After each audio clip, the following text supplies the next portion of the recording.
When I decided to take a golf trip to New Zealand, I wanted my first stop to be the highly regarded new resort, Te Arai Links. Home to two world-class designs, I was giddy with excitement to see what golf on the other side of the world looked like after years of dreaming.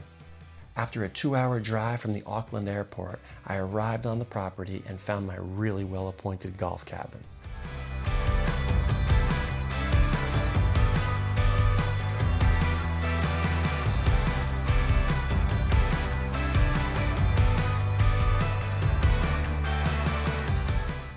With daylight running out, I dropped my bags and headed straight to the newly opened North Course designed by Tom Doak. Welcome to Te Arai Links, North Course. Right off the bat, Doak hits you with a drivable par 4.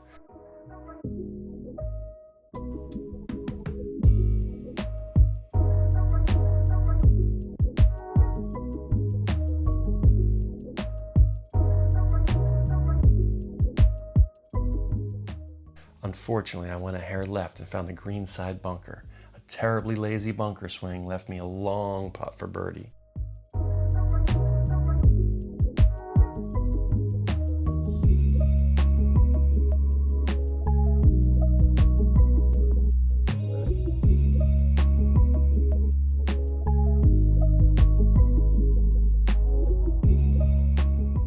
Bogey was not how I saw my first hole in New Zealand starting.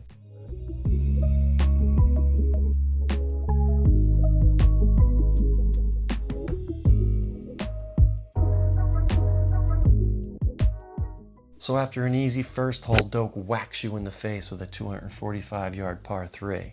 Lucky for me, the 2-iron was struck pretty well.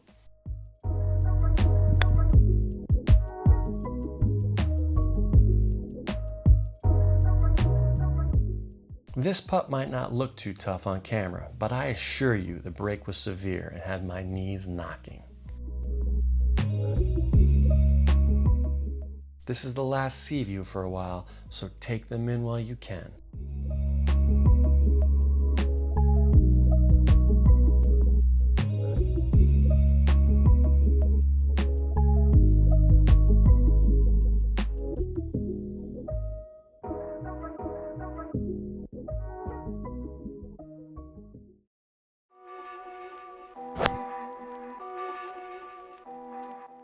The third is a grip it and rip it hole, and that's just what I did. No real trouble with the approach either. This hole should give you a great chance at birdie.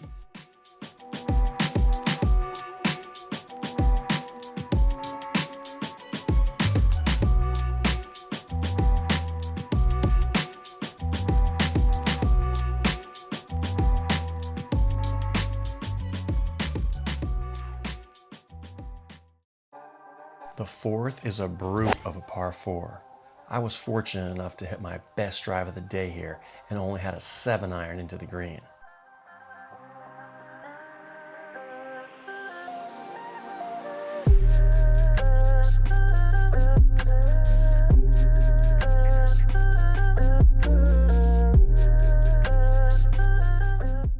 I was hitting semi-blind with my approach shot and took a way too aggressive line, missing on the short side on this truly wild green.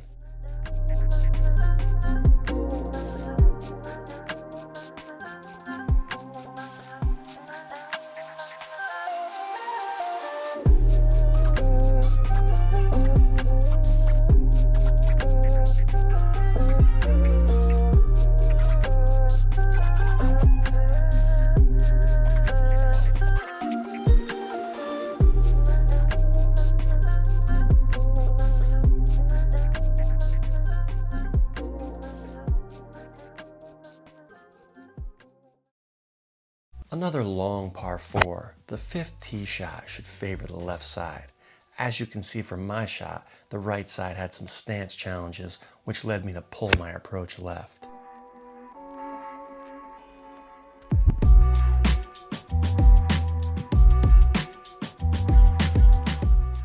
The area to the left of the green is severely sloped like a bowl, collecting mishit shots and corralling them onto the green.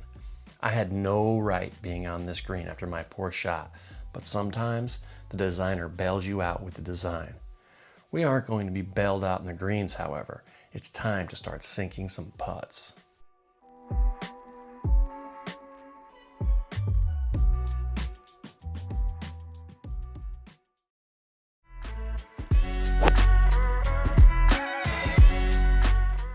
The 6 is a funky hole that has one of the wildest green complexes on the course. An upside down saddle green that funnels balls hit on the surface to the middle. Getting the ball to the tricky pin locations, however, can prove difficult.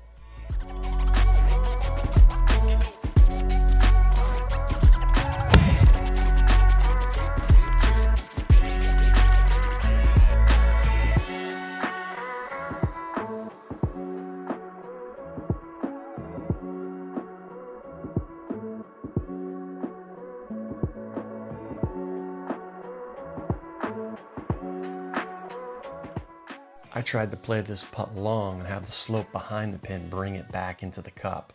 I misplayed that slope, however, and was happy to walk off with par.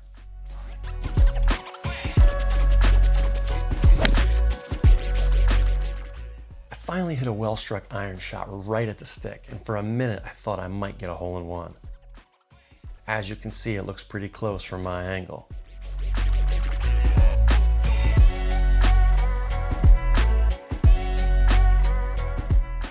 Once on the green, however, my shot was not quite as close as I thought. Making my first birdie in New Zealand on this beautiful hole was just what the doctor ordered.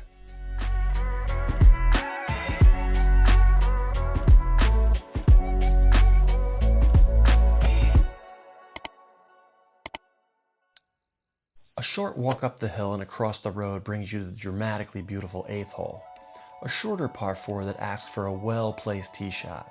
Then a short iron shot is left into this well-shaped green.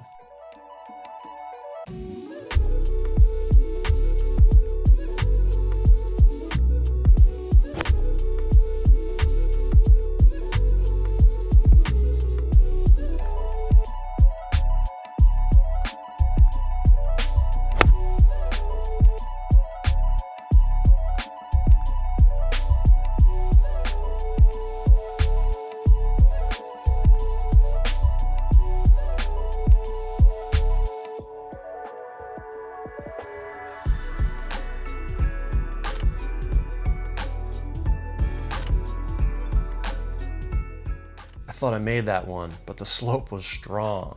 The comeback putt definitely tested my stroke, and luckily it held up.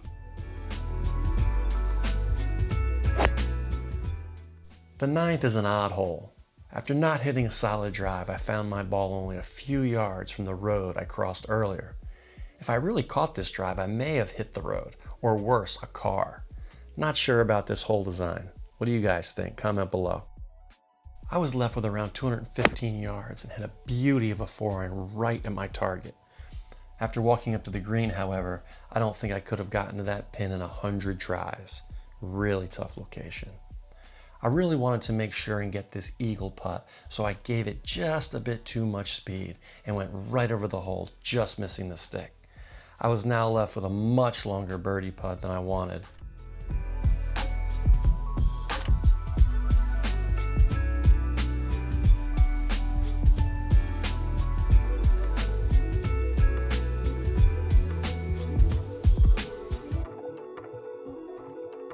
Oh, 3 putts suck, but hurt even more when the first putt was for eagle and the second was for birdie. Big letdown.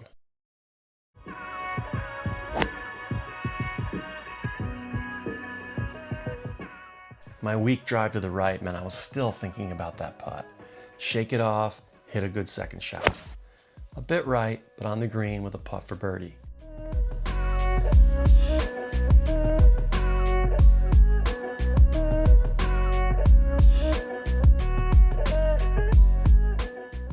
This green was huge though, and my 2-putt from 40 feet had me a bit worried about another 3-putt, but I hit it solid and made a well-scrambled par.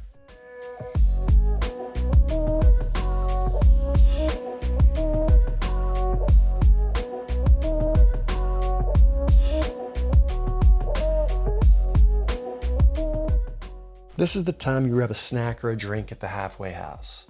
Seemed like they had everything, but I was having dinner right after at the clubhouse, so nothing for me, thanks.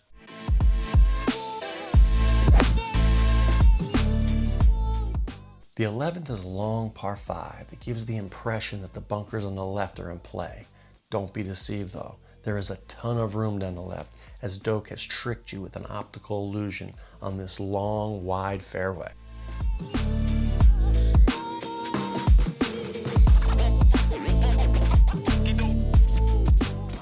The second shot will be blind and uphill if you plan on going for it. I striped this 3-wood and came up just a bit short. A silky little chip left me a real chance at birdie.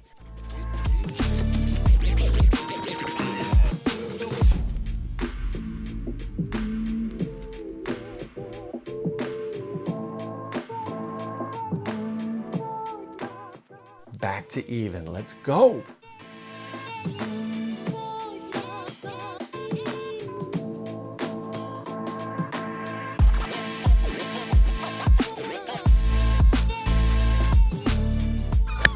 The 12th is a cool par 3 that allows you to once again use the backslope off the green. So just take one extra club like I did and watch it as it funnels down to the hole. I love when these features actually work as the designer intended. A lot of times the designer will have these features, but the maintenance and cost to keep these features viable are overlooked and ruin a truly wonderful design.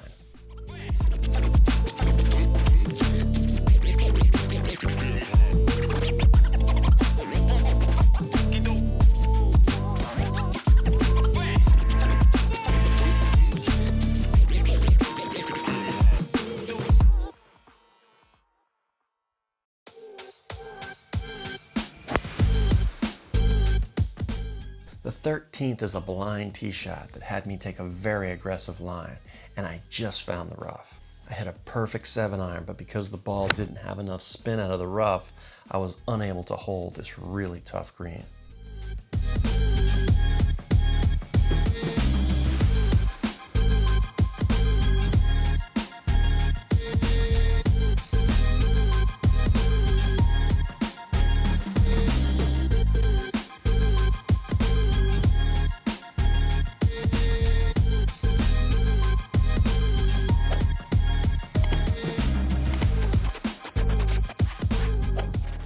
This putt was extremely difficult to read, and I felt the putt I made was pretty solid.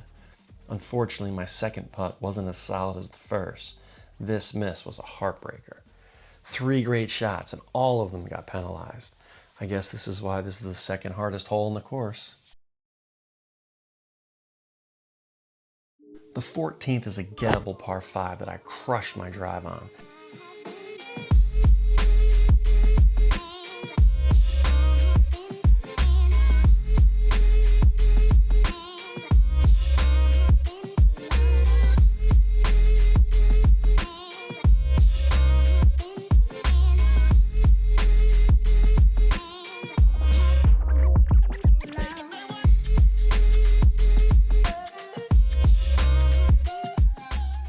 I have 230 yards left, and from the fairway, it looked like long was death. So I ripped my 3-iron and just got to the front frog hairs. This putt was insane with 3 breaks and uphill. I really thought it might go in the minute I hit it, but alas, it was just a little to the right.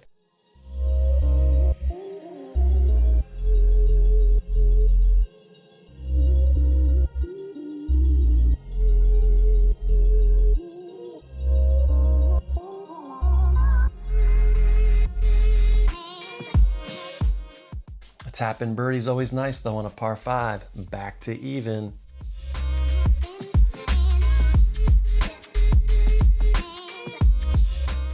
The 15th is a par 3 with a nice angled green that has some real length to it. I was fortunate enough to hit a great shot and was left with a pretty straightforward uphill putt for birdie.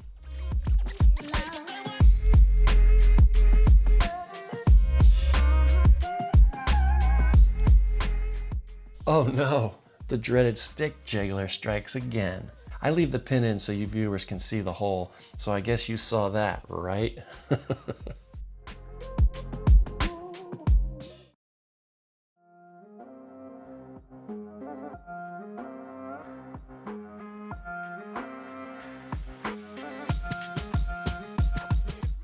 The 16th is another drivable par 4, but the wind was in my face and I debated for a while, but eventually I chose to lay up and trust the wedge game. Once I saw this hole, however, I would never choose this option again. The chip is blind and the safe play really offers no advantage. I hit the chip a breath too hard and it rolled some 60 feet away.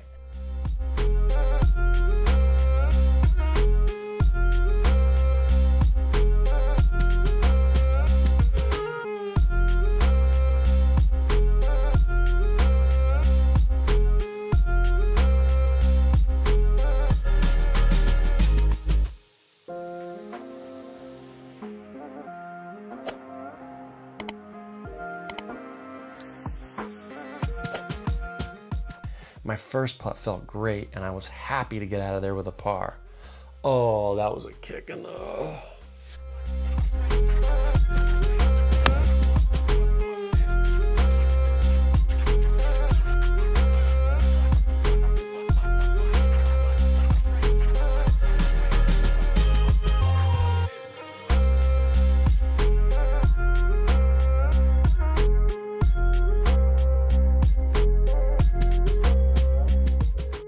Stunning view and a great tee shot on this par 3 17th had me licking my chops. I should have focused a bit more on the putt than the scenery though. Yeah, right. Do you see this place?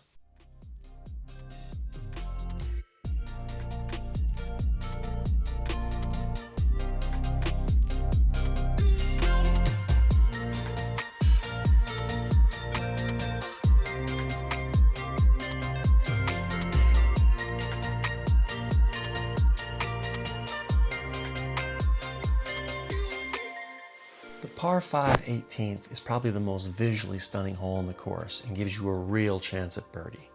I pulled my drive a little left and was forced to lay up off this hanging lie.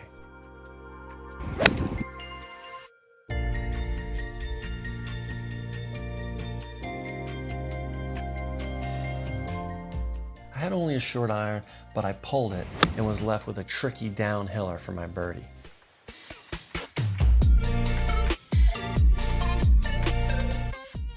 All right, well, we've got a shot here for a nice birdie at the end. It's a little bit longer than you'd like, but let's make a nice birdie here. That speed felt good. That needed a little more and it didn't break. I'll tell you what, par on this course and the final hole into the wind, we'll take it. Well, that concludes Te Arai Links North Course, Tom Doak's gem. There'll be a lot of good write-ups about this. People will love it. I got some critiques, but I also think it was an amazing golf course that a lot of people will love.